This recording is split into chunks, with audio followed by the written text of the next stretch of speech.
Hello, everyone. Welcome to the Report Submission Walkthroughs video series for the Texas Energy Fund's outside of ERCOT Grant Program. In this video, we'll walk through the end-to-end process to submit an annual real property report in the Texas Energy Fund portal, also referred to as the TxEF Portal. We will 1, review the submission reminder email, 2, detail how to navigate the TxEF portal, and 3, submit an annual real property report.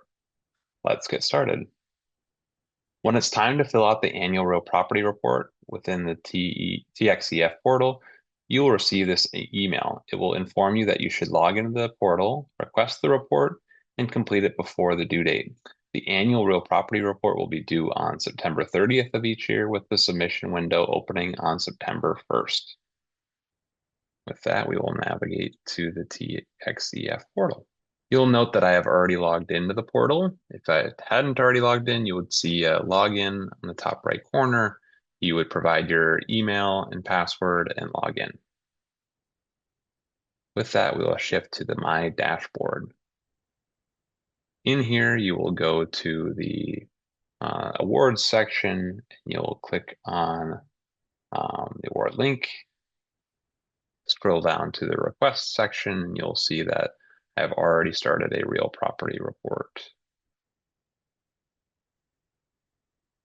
Once inside the report, you can see I've already started completing and have completed nearly all the information. But if I go to the real property report section, you will note that there are a handful or most of the information here is required to be submitted in order to be completed in order to be submitted.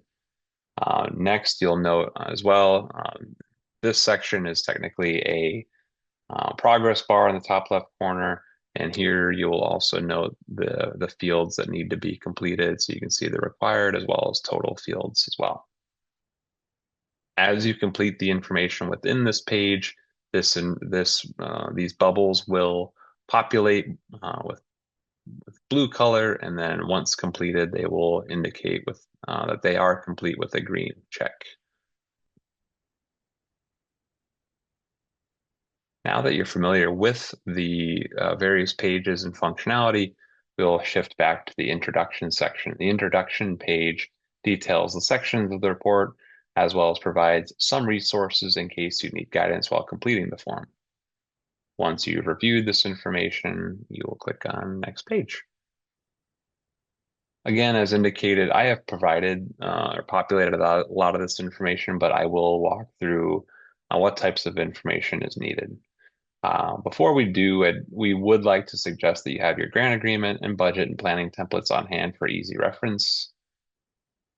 First, you'll enter your project name, your project number. This will be the number assigned to you by the TxEF administrator and can be found in your grant agreement. Then type in the object, subcategory, project description, and the location of the project, all captured in the grant agreement. At this point, go ahead and scroll to the bottom.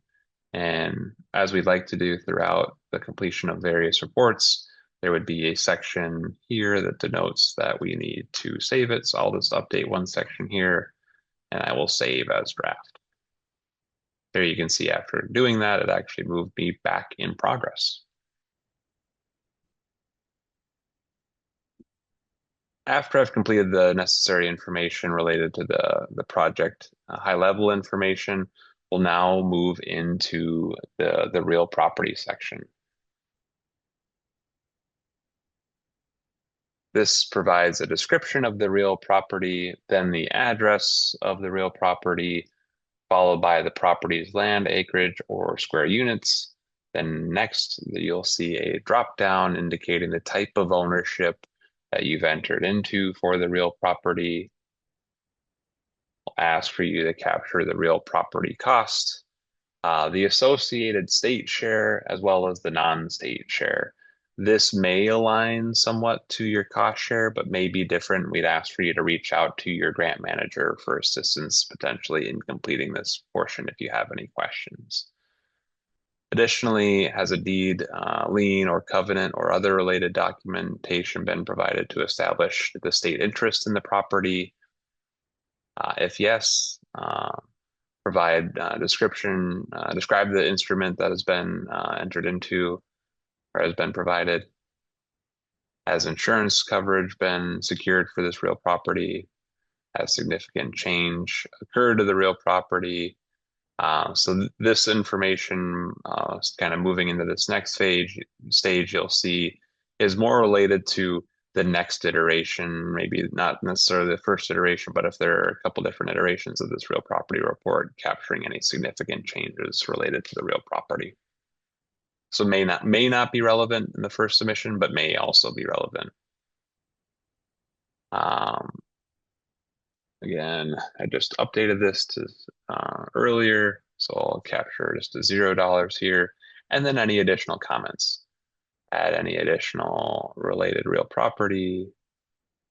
You can see here that there would be another section if there's additional real property that has been acquired during the period of performance, that you'll capture that here. And then again, if there's another real property as well. I'm going to say no here. You'll also note that there is a section related to supporting documentation, so you can upload supporting documentation. At this stage, I'll flip back over to spend a little bit of time talking about the naming convention that you see there on the screen.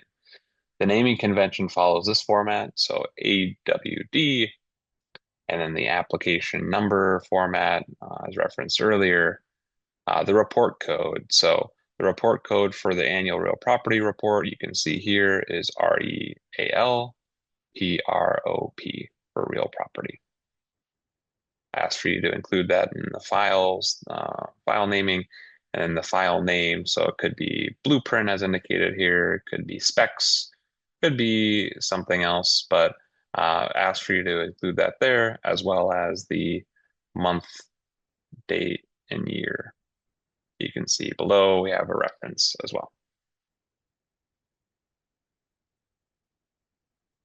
Let's now move on to the attestation portion. Give me 1 second as I pivot back. We will save as draft, noting that we did have a complete submission here, so now we'll move to the attestation. As indicated earlier, I have already gone through and populated it. However, I did so a couple days ago, so I will now have to redo it, and we will put in today's date, actually technically tomorrow's date, and then put in the individual's name that's submitting. We will save as draft. After saving as draft, you'll note that now the blue submission button is now available to me. Once you click submit, you will no longer be able to edit the form. Therefore, you will need to change if you need to change anything, or if you have any questions, please email the OEGP at txenergyfund.texas.gov to reach out to the Texas Energy Fund Administrator for guidance, or contact your grant manager. Once you have successfully submitted the annual real property report, the submission confirmation message will appear. That completes the end-to-end process. Please note the TxEF administrator require more additional information. You may receive follow-up requests in the form of a request from an RFI. So please note that those might come. For additional guidance on how to submit an annual real property report, please reference the annual real property report user guide, which contains step-by-step instructions and screenshots illustrating how to submit an annual real property report within the TxEF portal, which you can locate on the OEGP page of the Texas Energy Fund online. Thank you for watching.